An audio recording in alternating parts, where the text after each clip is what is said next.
Hello guys, good morning to all. My name is Shivam Tyagi. Welcome to Study Funda. So here is the complete newspaper analysis for the 20 July 2020. Let's start the session. Our first news is related to Kaziranga. ये मैंने आपसे question भी पूछा था 2-3 दिन पहले, लेकिन आज एक अच्छा क्वेश्चन आया। आपने कल अगर कोई न्यूज़ देख रहा था न्यूज़ चैनल, तो उसमें आ रहा था कि एक राइनोसोरस जो रोड पे आ गया था और रोड पे काफ़ी देर बैठा रहा और फॉरेस्ट वालों को बहुत दिक्कत हुई उसे अंदर फॉरेस्ट तक ले जाने में। तो अगर आपने टीवी में देखा होगा तो बहुत अच्छा लग रहा था। तो हमें ये नहीं जानना, हमें बस इसमें ये जानना है कि काजीरंगा नेशनल पार्क कहाँ पर है। सबसे इम्पॉर्टेंट क्वेश्चन है, काफ़ी बार पूछा जाता है, बहुत इजी क्वेश्चन है, लेकिन इसमें ये सारी चीज़ें याद करने वाली हैं। तो मैंने सब एक जगह नोट डाउन कर दिया है, ये सब आप अपनी कॉपी में लिख सकते हैं। सबसे पहले इसकी लोकेशन क्या है, तो state of Assam. State of Assam में अगर कोई डिस्ट्रिक्ट का नाम पूछ ले तो डिस्ट्रिक्ट का नाम है कैरबी एंगलोंग। कैरबी एंगलोंग डिस्ट्रिक्ट की आसाम में है। अब ये चार चीज़ें हैं, ये आप याद कर लीजिए, भली रट लीजिए। ये चार चीज़ें, ये चारों है। एक तो ये नेशनल पार्क भी है जो 1974 में हुआ था, एक टाइगर रिजर्व भी है जो 2007 में हुआ था, ये एक यूनेस्को वर्ल्ड हेरिटेज साइट भी है जो 1985 में हुई थी, एक इंपॉर्टेंट बर्ड एरिया भी है जो बर्ड लाइफ इंटरनेशनल एक एनजीओ है उसके द्वारा इसे घोषित किया गया है इंपॉर्टेंट बर्ड एरिया। तो ये चार चीज़ें, एक तो ये नेशनल पार्क भी है, ये टाइगर रिजर्व भी है, ये वर्ल्ड हेरिटेज साइट भी है, और ये एक क्या कहते हैं बर्ड एरिया भी है, इंपॉर्टेंट बर्ड एरिया भी। तो ये चार चीज़ आपको याद रखनी है, चारों है। अगर कोई पूछता है तो ऐसे बताना है, और ईयर तो आपको याद रखने ही पड़ेंगे। ये होम है of the world most one horn rhinoceros, ये तो आपने सबने मेरे को बताया था, सबको पता ही होता है। लेकिन और चार जो एनिमल है वो आप ध्यान रखेंगे। एक तो राइनो तो आपने बता ही दिया, एक है एलिफेंट, रॉयल बंगाल टाइगर, यहाँ पे टाइगर भी पाया जाता है। अगर आप सर्वे देखेंगे तो यहाँ थर्ड लार्जेस्ट है टाइगर। फर्स्ट कहाँ है आप मुझे बताएंगे, फर्स्ट लार्जेस्ट एमपी में। आपने ये तो मेरे को बता दिया था कि सबसे ज़्यादा जो टाइगर रिजर्व है वो एमपी में है, लेकिन सबसे ज़्यादा किस में है? First largest tiger reserve, tigers किस टाइगर रिजर्व में? आप उसका टाइगर रिजर्व का मुझे नाम बताएंगे। मैं इसकी बता देता हूँ, काजीरंगा जो थर्ड लार्जेस्ट है। इसमें और क्या क्या है, एक तो एलिफेंट भी है, एक रॉयल बंगाल टाइगर भी है, एशियाटिक वाटर बफेलो। तो ये चार एनिमल और हैं इसमें जो बहुत ज़्यादा पाए जाते हैं। ये इंपॉर्टेंट क्वेश्चन कि कौन सा नेशनल हाईवे से पास होता है। बहुत आपने अगर प्रीवियस ईयर देखा है तो उसमें नेशनल हाईवे से क्वेश्चन पूछा गया कि इस फॉरेस्ट से या इस टाइगर रिजर्व से कौन सा नेशनल हाईवे पास होता है, तो इससे 37 पास होता है। और इसमें कौन सी रिवर है, तो ब्रह्मपुत्र तो बड़ी नदी हो गई, सबने मेरे को आंसर दिया था ब्रह्मपुत्र। जो एग्जैक्ट नदी है उसका नाम है दीफलू। अगर एग्जैक्टली यूपीएससी चाहता है तो दीफलू होगा ऑप्शन, क्योंकि अगर आगे दीफलू और उसमें ब्रह्मपुत्र नहीं हुआ तो आप अटक जाएंगे। कोई इसमें आंसर तो लिखना नहीं है, आंसर टिक करने हैं। तो आंसर आप याद रख लीजिए, एग्जैक्ट जो है वो दिफलू है, जो इसके बीच में से पास होती है, काजीरंगा के बीच में से। नेशनल हाईवे कौन सा है, वो 37 है। तो ये सारी मैंने इंपॉर्टेंट चीज जो क्वेश्चन आ सकता है एग्जाम में मैंने एक जगह लिख दिया है, तो आप ये प्लीज नोट कर लीजिए, बहुत अच्छा क्वेश्चन हो सकता है इससे। सो द नेक्स्ट न्यूज इज, हाँ ये एक नई ओकेजन था, हरेली फेस्टिवल। तो पहला क्वेश्चन तो यही बन जाता है, हरेली फेस्टिवल कहाँ का है, तो ये छत्तीसगढ़ का है। पहला क्वेश्चन तो यही हो गया, हरेली फेस्टिवल कहाँ से। हरेली मतलब क्या है, एक एग्रीकल्चर फेस्टिवल है। हरेली लिया किससे गया वर्ड, हरे हरे से, हरियाली हरियाली हरियाली, हाँ हरियाली से ले लिया हरेली। तो ये एग्रीकल्चर फेस्टिवल है, इसमें योजना का शुरू हुआ। देखिए दो ही क्वेश्चन है इसमें जो इंपॉर्टेंट, एक तो हरेली फेस्टिवल कहाँ का है, एग्रीकल्चर फेस्टिवल छत्तीसगढ़ का। एक है गोधन न्याय योजना, ये किसने शुरू करी है योजना, ये छत्तीसगढ़ ने शुरू करी है। इससे क्या होगा, लाइव स्टॉक ओनर्स को, जो गाय भैंस पालते हैं उनको फायदा हो, ताकि वो प्रोक्योर कर सकें 2 रुपये किलो में जो काउ डंग केक्स होते हैं उनको, उपले जिसे बोलते हैं, उपले, अगर काउ डंग केक्स मैंने बता दिया। और भी बहुत सा वर्मी कंपोस्ट खरीद सकते हैं 8 रुपये के लिए। तो हमें ये सब डिटेलिंग में नहीं जाना, क्योंकि एक स्टेट की ये योजना है, बस हमें नाम याद होना चाहिए। कि कभी कभी पूछ लेते हैं गोधन न्याय योजना किस स्टेट ने लॉन्च करी है, छत्तीसगढ़ ने लॉन्च करी है फॉर लाइव स्टॉक ओनर्स को, ताकि उन्हें न्यू एम्प्लॉयमेंट अपॉर्चुनिटी मिल सके। और हरेली फेस्टिवल कहाँ का है, तो ये छत्तीसगढ़ का है। तो इसमें एक इंपॉर्टेंट ये न्यूज़ है और 2 इंपॉर्टेंट न्यूज़ है, उसके बाद खत्म हो जाती है न्यूज़, और इसमें कुछ इंपॉर्टेंट नहीं है। So the next news is, हाँ ये एक एडिटोरियल आया था, ये था एक्स्ट्रा जुडिशियल किलिंग्स पे। एक्स्ट्रा जुडिशियल किलिंग, जो मर्डर कर देते हैं पुलिस वाले, जो अभी अभी विकास दुबे के केस में हुआ है। तो इसमें क्या है, एक इंपॉर्टेंट केस का जिक्र हुआ था, तो मैं आपको वो बताना चाहता हूँ। अगर कोई ऐसे आ जाता है एक्स्ट्रा जुडिशियल किलिंग पे, क्योंकि इस साल इसका किल हो गया है तो आ भी सकता है, तो मैं इसमें केस का नाम बताना चाहता हूँ, वो आप जरूर ध्यान रखिएगा। People union of civil liberty versus state of Maharashtra. तो इसको शॉर्ट में अगर आप लिखेंगे तो ऐसे लिखते हैं, PUCL versus state of Maharashtra का केस है। ये 2014 में हुआ था। तो अगर बस आप अपने एसए में इतना भी लिख देंगे ना तो आपका काम बन जाएगा। आप, मैं गारंटी दे रहा हूँ आपको 2 से 4 नंबर एक्स्ट्रा मिलेंगे इस केस का नाम लिखने से। इसमें क्या बोला था supreme court, that the encounter philosophy is a criminal philosophy, जो एनकाउंटर करते हैं वो क्रिमिनल फिलोसफी है, because it affect the credibility of rule of law, क्योंकि रूल ऑफ लॉ को खत्म कर देता है। The court let down a number of guideline के एक इमीडिएट रजिस्ट्रेशन होना चाहिए एफआईआर का, और सीआईडी उसकी इंडिपेंडेंट इन्वेस्टिगेशन करनी चाहिए, और इसको हेड करनी चाहिए by officer rank higher than the policeman involve, जो इंसिडेंट में पुलिस इन्वॉल्व थी उसके अलावा कोई इसकी इन्वेस्टिगेशन करना चाहिए। तो ये सब गाइडलाइन जारी करी थी, ये सब जरूरी नहीं है, हमें बस केस का नाम ध्यान रखना है। इसमें बस ये बोला गया था कि जो एनकाउंटर होता है वो एक क्रिमिनल फिलोसफी होता है। आपको क्या लगता है रूल ऑफ, ये सही हुआ जो इसका मर्डर हुआ? लेकिन मैं अगर जो एडिटोरियल में जो एडिटर बोल रहा है वो ये बोल रहा है कि नहीं, इसका जो मर्डर हुआ वो सही नहीं हुआ, क्योंकि अगर ये जिंदा रहता तो बहुत सारे लोगों के नाम बताता और हम बहुत डिटेलिंग जान सकते थे। दूसरी बात कि यहाँ रूल ऑफ लॉ खत्म हो गया, जो हमारे कॉन्स्टिट्यूशन में सबके लिए बराबर का रूल है वो नहीं है। एक और केस अगर ऐसा जुडिशियल किलिंग में आए तो आप इनका केसेस का नाम लिखा करिए कि इन विकास दुबे केस। एक और केस हुआ था, आपको ध्यान होगा, हैदराबाद में 2019 में केस हुआ था, जहाँ पुलिस ने एनकाउंटर कर दिया था वो प्रियंका रेड्डी थी एक, उनका रेप हो गया था और फिर उनका हॉस्पिटल में मतलब मर भी गई थी वो। तो इसमें भी क्या हुआ था, पुलिस वालों ने एनकाउंटर कर दिया था अंडर पब्लिक प्रेशर। भले को भी वो ये बोलते हैं कि वो भाग रहा था, ये भाग रहा था, लेकिन ये पब्लिक प्रेशर था जो साफ साफ दिख रहा था। ये एडिटर ऐसा बोलता है, आप मेरे को मत बोलिएगा, ये सब एडिटर बोल रहा है। तो आपको क्या लगता है, रूल ऑफ लॉ होना चाहिए कि एनकाउंटर होना चाहिए? बस आप मुझे ये बताइए, आप कमेंट सेक्शन में बताइएगा, रूल ऑफ लॉ स्टैब्लिश हो कि एनकाउंटर हो।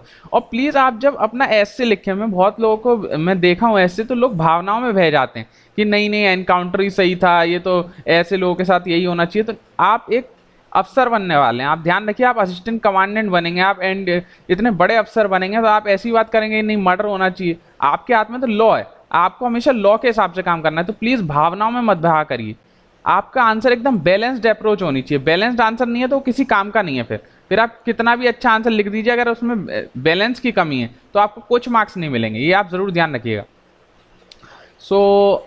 इससे तो यही न्यूज़ थी, बस आपको यही ध्यान रखना है कि बैलेंस्ड आंसर होना चाहिए। सो द नेक्स्ट न्यूज़ इज, हाँ ये रोज आती है न्यूज़, लेकिन मैं रोज ही बताऊंगा क्योंकि ये बहुत ही इंपॉर्टेंट एक्सरसाइज है। मालाबार एक्सरसाइज कल भी आई थी, आज भी आई थी, मैं फिर बताऊंगा इसे क्या है। तो मालाबार एक्सरसाइज एक बायलेटरल एक्सरसाइज थी, पहले यूएस के बीच और इंडिया के बीच में होती थी। पहले बायलेटरल थी नेवल एक्सरसाइज जो 1992 तक होती थी।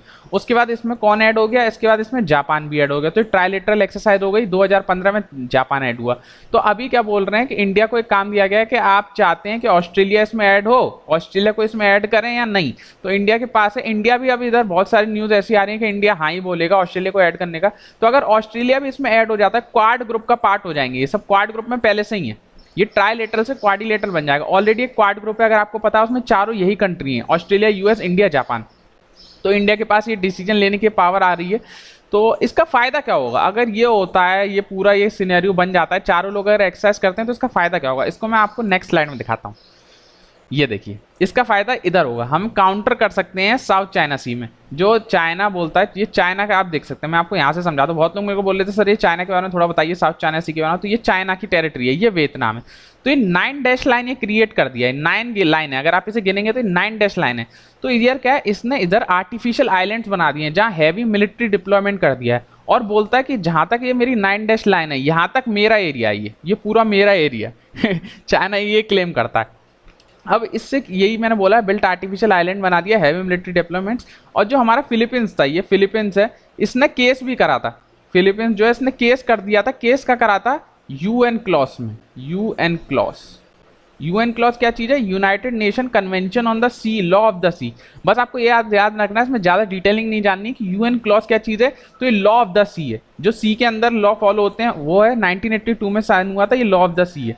ये 9 डैश लाइन है, वॉयलेट्स क्या कर रही है, ये एक्सक्लूसिव इकोनॉमिक जोन को वॉयलेट कर रही है। अब ईईजेड क्या होता है ये मैं आपको अभी बताता हूँ। ये 9 डैश लाइन ने क्या वॉयलेट कर दिया है, ईईजेड वॉयलेट करा है। तो मैं आपको नेक्स्ट बताता हूँ। देखिए, इधर मैंने जानबूझ के कुछ नहीं बनाया ताकि आप लोगों को कुछ एक्स्ट्रा जानकारी मिले। फिर अगेन देखिए, मैं फिर बताता हूँ, इधर बना के दिखाऊंगा मैं आपको इस बार। ये देखिए, ये मान के चलिए यहाँ से हमारी सी शुरू हो रही है, यहाँ से हमारी सी शुरू हो रही है। तो यहाँ से 12 नॉटिकल माइल्स, 12 नॉटिकल माइल्स, तो क्या होगा, हमारा टेरिटोरियल वाटर होगा, टेरिटोरियल वाटर। फिर यहाँ से यहाँ 12 नॉटिकल माइल, यहाँ से यहाँ 12 नॉटिकल माइल, मतलब सी शोर से कितना हो गया, 24 नॉटिकल माइल। आप कैसे भी ले लीजिए, भले टेरिटोरियल वाटर से 12 नॉटिकल माइल, भले सी से 12 नॉटिकल माइल, तो ये हमारा होता है कॉन्टिग्युअस जोन। अभी मैं बताऊंगा इसमें होता क्या है और डिटेल में। तीसरा, सी शोर से, ये हमारा सी शोर है, इससे 200 नॉटिकल माइल अगर आप चले जाएंगे, 200 नॉटिकल माइल, तो ये होता हमारा ईईजेड। तो हर कंट्री जो है वो ईईजेड तक जा सकती है। टोटल पावर जो होती है किसी कंट्री की वो ईईजेड तक जाने की होती है, इसको बोलते हैं एक्सक्लूसिव इकोनॉमिक जोन।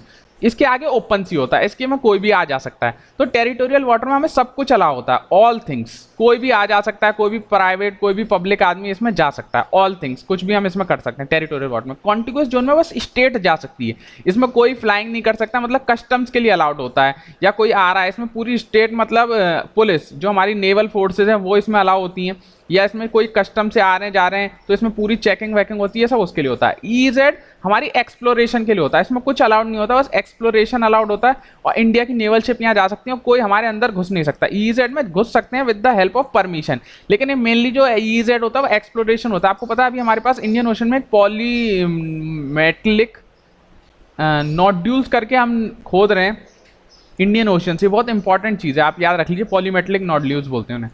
तो इसको एक्सप्लोरेशन के लिए होता है, बहुत सारी शेल गैस हमें यहाँ मिल जाती है, बहुत बार ऑयल्स हमें मिल जाते हैं, तो हम यहाँ एक्सप्लोर कर सकते हैं। तो चाइना ने क्या करा है कि ईजेड का भी उल्लंघन कर दिया। मैं आपको ईजेड दिखाता हूँ क्या होता है। मान के चलिए ये फिलीपींस है, तो इसका ईजेड कहीं यहाँ तक होगा, 200 नॉटिकल माइल्स तक। आप ध्यान से देखिए, वियतनाम है तो उसका नॉटिकल माइल्स कम से कम यहाँ तक होगा, ताइवान है तो उसका नॉटिकल माइल यहाँ तक होगा, ये ब्रूनी है तो इसका नॉटिकल माइल कम से कम 200 नॉटिकल माइल यहाँ तक होगा। तो चाइना ने क्या करा है, सबको ले लिया, इनके सबके नॉटिकल माइल्स को अपने अंदर ही ले लिया। अब ये कैसे एक्सप्लोर करेंगे? अब इस चाइना का काम क्या है, उसने ये सारा रीजन क्यों ले लिया? एक तो ये स्ट्रेटेजिक पॉइंट है क्योंकि ये स्टेट ऑफ मलक्का है। आप मेरे को बताएंगे स्टेट ऑफ मलक्का किस किस के बीच में? क्वेश्चन बन गया, बहुत important question, state of Malacca में डोमिनेट करने के लिए बनाया गया था। तो आप मुझे बताएंगे स्टेट ऑफ मलक्का किस किस के बीच में, और एक्सप्लोर कर सकता है। यहाँ ऑयल गैस फील्ड बहुत हैं तो उसको एक्सप्लोर कर सकता है, इसलिए इधर अपनी दबाव बना रहा है। तो ये मैंने सारी इंपॉर्टेंट इन्फॉर्मेशन जो साउथ चाइना से सी से रिलेटेड थी मैंने आपको बता दी। ये न्यूज़पेपर में नहीं था, मैं आपको अलग से इन्फॉर्मेशन देता हूँ, यही इंपॉर्टेंट क्वेश्चन है जो आता है। So the next news is, हाँ ये चाइना की फिर न्यूज़ रोज चाइना की न्यूज़ आती है। अभी चाइना बोल रहा है कि चाइना जो पहले क्लेम करता था 1960 में, उसको उसने क्लेम को चेंज कर दिया, अब वो दूसरी चीज़ें क्लेम करने लग गया। देखिए पहले चाइना क्लेम करता था यहाँ तक हमारी टेरिटरी है, वो आगे तक घुसा है। ऐसे ही अभी चाइना जो क्लेम करता था पहले, वो यहाँ तक क्लेम करता था फिंगर 7 और फिंगर 8, अब वो फिंगर 4 तक आ गया। फिंगर 4 फिंगर 3 क्या है? ये पेंगोंग लेक में फिंगर्स लाइक प्रोजेक्शन है, फिंगर जैसे होते हैं वैसे प्रोजेक्शन है। जो इंडिया क्लेम करता है वो फिंगर 8 तक क्लेम करता है, इंडिया की टेरिटरी फिंगर 8। और जो पहले जो 1960 के अकॉर्डिंग है वो चाइना यहाँ तक क्लेम करता था, लेकिन अभी जो क्लैश हुआ उसके बीच में चाइना यहाँ तक घुसा है फिंगर 4 तक। तो बस ये जानने की बात नहीं थी इसमें, हमें फिंगर 4 फिंगर 3, एक तो पेंगोंग लेक हमें जानना, पेंगोंग लेक कहाँ पर है? लेह लद्दाख में, ये आपको बताइए। इसमें जो जानने वाली बात है वो मैं आगे बताता हूँ। ये रही हमारे डिस्प्यूट किस किस हैं, किस एरिया में? एक तो हमारे वेस्टर्न सेक्टर में चाइना के साथ, एक मिडिल सेक्टर है और एक ये ईस्टर्न सेक्टर है। तो हमारे डिस्प्यूट मेजरली जो है वो वेस्टर्न सेक्टर में और हमारे ईस्टर्न सेक्टर में, मिडिल सेक्टर में इतना नहीं है। ये एरिया है जहाँ भी प्रेजेंटली डिस्प्यूट चल रहा है। तो यहाँ दो चीज़ का जिक्र होता है, एक तो होता है जॉनसन लाइन, आप याद रखिएगा जॉनसन लाइन, जॉनसन लाइन लिख लीजिए, ये 1865 में हुई थी जॉनसन लाइन। एक है हमारी मैकडोनल्ड लाइन, ये दो लाइन है। मैकडोनल्ड लाइन ये हुई थी हमारी 1893 में। तो ये दोनों लाइन इससे रिलेटेड है, वेस्टर्न सेक्टर से रिलेटेड है। तो इंडिया मानता है जॉनसन लाइन। तो जॉनसन लाइन में क्या बोला गया था कि अक्साई चिन जो है वो इंडिया का पार्ट है, अक्साई चिन जो है वो इंडिया का पार्ट है। तो इंडिया मानता है जॉनसन लाइन, चाइना मानता है मैकडोनल्ड लाइन। इसमें बोला गया था जो अक्साई चिन है वो चाइना का पार्ट है। तो इंडिया जो हमारा जो चाइना है वो मैकडोनल्ड लाइन मानता है, इंडिया जो वो जॉनसन लाइन मानता है। बस आपको ये याद रखना है। देखिए कि इधर ड्यूरेंट लाइन भी है, ये आप ध्यान रखिएगा, पाकिस्तान और अफगानिस्तान के बीच की लाइन है, मैं यहाँ बता दिया ड्यूरेंट लाइन। और जो है मिडिल सेक्टर में तो हमारा इतना डिस्प्यूट नहीं है। और ये मैकमोहन लाइन, ये मैकमोहन लाइन जो 1914 का एक एग्रीमेंट था, लेकिन अब चाइना इसको क्लेम नहीं कर मानता नहीं है और बोलता है कि अरुणाचल प्रदेश भी हमारा एरिया है। तो बस आपको 3 लाइन याद रखनी है। एक तो इधर है मैकमोहन लाइन, मैकमोहन लाइन ये कब साइन हुई थी, किस जगह के लिए? जॉनसन लाइन, मैकडोनल्ड लाइन और ड्यूरेंट लाइन, बस आप ये याद रखिए इसमें। सो द नेक्स्ट न्यूज़ इज, हाँ ये साबरीमाला टेम्पल से रिलेटेड न्यूज़, ये बहुत ही न्यूज़ में था पिछले साल। तो मैं आपको बता देता हूँ, एक हिंदू पिलग्रिमेज साइट है, कहाँ लोकेटेड है? In the Periyar tiger reserve. देखिए मैं कुछ भी बताता हूँ उसमें कौन सा टाइगर रिजर्व है या कुछ भी नेशनल पार्क में ज़रूर बताता हूँ, क्योंकि क्वेश्चन यही होता है। पेरियार टाइगर रिजर्व इसमें लोकेटेड है। कहाँ पर इन द वेस्टर्न घाट केरला, यहाँ कौन से भगवान है, यहाँ लॉर्ड अय्यप्पन है। यहाँ रिस्ट्रिक्ट कर दिया जाता है, मना कर दिया जाता है, जो मेंस्ट्रुएटिंग वुमेन होती हैं between the age group of 10 से 50, मना कर दिया जाता है। लेकिन पिछले साल फेवर में आ गया था कि ऐसे कोई मना ही नहीं है, कोई भी आ जा सकता है। तो इसमें वॉयलेट कौन सा हो रहा था आर्टिकल, एक तो हमारा आर्टिकल वॉयलेट हो रहा था आर्टिकल 15(1) मैं देखिए आपको पॉलिटी भी बताता रहता हूँ स्टैटिक। इसमें क्या बोला था, कोई डिस्क्रिमिनेशन नहीं किया जाता है, no discrimination shall be done on the basis of race, race के बेस पे, रिलीजन के बेस पे, रेस रिलीजन और क्या होता है कास्ट होता है, और क्या होता है, और होता है हमारा सेक्स होता है, और होता है प्लेस ऑफ बर्थ होता है। ये 5 चीजें होती हैं, आपको याद रखना पड़ेगा 5 चीजें, इनके बीच में कोई डिस्क्रिमिनेशन नहीं किया जाएगा। इधर किस रेस पे डिस्क्रिमिनेशन हो रहा था, वो सेक्स के बेस पे डिस्क्रिमिनेशन हो रहा था, तो ये फंडामेंटल राइट का उल्लंघन हो रहा था, तो इसलिए लोग सुप्रीम कोर्ट डायरेक्ट चले गए थे। सुप्रीम कोर्ट का कौन सा आर्टिकल जिसके हम डायरेक्ट जा सकते हैं अगर फंडामेंटल राइट का उल्लंघन हो, तो आर्टिकल 32, आपको याद है ना ये सब। इसमें कौन सी रिवर पास होती है आप मुझे ये बताइए, साबरीमाला। चलिए मैं ही बता देता हूँ, पंबा रिवर, आपको ढूंढना पड़ता है इसलिए मैंने बता दिया। पंबा रिवर इसके अंदर से पास होती है। 2 इंपॉर्टेंट क्वेश्चन, कौन सी रिवर पास होती है, कौन सा टाइगर रिजर्व है, और कौन से भगवान है। और साबरीमाला इधर केरला में लिख देता हूँ, वेस्टर्न घाट भी यहाँ से लगा हुआ है। इसमें पूजा का नाम लिख रहा है अथर्ज पूजा, अथर्ज पूजा, तो ये कहाँ पे हो रही है, इसी में हो रही है। So the next news is are over. हाँ, कल मैंने थोड़े से क्वेश्चन और पूछे थे, मैं आपको थोड़ा बता देता हूँ एनडीएमए से रिलेटेड, थोड़ा मैं बता देता हूँ। पहले एनडीएमए क्या है, नेशनल डिजास्टर मैनेजमेंट अथॉरिटी, तो ये पास हुआ था बाय एनडीएमए एक्ट 2005, ये तो आपको सबको पता है। इसका चेयरपर्सन होता है, पीएम होता है चेयरपर्सन, और इसमें प्लस 9 अदर मेंबर्स और होते हैं, 9 मेंबर और होते हैं। तो एनडीएमए के बारे में आपको जानना यही है। एक एसडीएमए होता है, तो उसमें भी यही है, एसडीएमए में एक चेयरपर्सन होता है और प्लस 9 अदर होते हैं। तो चेयरपर्सन कौन होता है, चीफ मिनिस्टर होता है। फिर एक होता है डीडीएमए, डिस्ट्रिक्ट में जो लेवल पे होता है, तो एक तो चेयरमैन होता है, और इसमें 7 अदर और होते हैं, 7 अदर। बस आपको ये अलग याद रखना है कि डिस्ट्रिक्ट में होता है वो 7 होते हैं, बाकी के 9 होते हैं। इसका चेयरपर्सन कौन होता है, डिस्ट्रिक्ट मजिस्ट्रेट। तो आपको याद रखना है। कल मैंने पूछा था एनडीआरएफ से रिलेटेड, तो नेशनल डिजास्टर रिस्पॉन्स फंड, ये सेंट्रली रिस्पॉन्स फंड है, सेंट्रल इसको कंट्रोल करती है, फुल्ली मैनेज बाय सेंट्रल। ये किसके अंदर आता है, पब्लिक अकाउंट्स में आता है। अगर आपने पॉलिटी अच्छे से पढ़ी है तो उसमें 2 अकाउंट होते हैं, एक तो कंसोलिडेटेड फंड होता है, एक पब्लिक अकाउंट होता है। तो पब्लिक अकाउंट में किसी भी पार्लियामेंट की अप्रूवल की जरूरत नहीं होती, डायरेक्ट एग्जीक्यूटिव एक्शन से काम हो जाता है। तो इसमें ये सेंट्रल रिस्पॉन्सिबल फंड है, ये पब्लिक अकाउंट के अंदर आता है एनडीआरएफ, तो इसको डायरेक्ट हम निकाल सकते हैं, डायरेक्ट सेंट्रल गवर्नमेंट इसे निकाल सकती है, इसमें पार्लियामेंट अप्रूवल की जरूरत नहीं होती है। तो बस इसमें यही जानना जरूरी है। So I hope you like my lecture, so please share, like and subscribe. और कोई भी दिक्कत है आप कमेंट सेक्शन का भरपूर यूज़ करिए, आप अच्छा है, मेरे को लगता है कि आप लोग लाइक करते हैं, तो आप प्लीज़ जितने लोग इसे देख रहे हैं प्लीज़ उसे शेयर भी करिए। जितने लोग देख रहे हैं एक लाइक, और जो नए हैं वो प्लीज़ सब्सक्राइब, ये 3 चीज़ कर लीजिए तो बहुत अच्छा रहेगा। So thank you all, bye bye.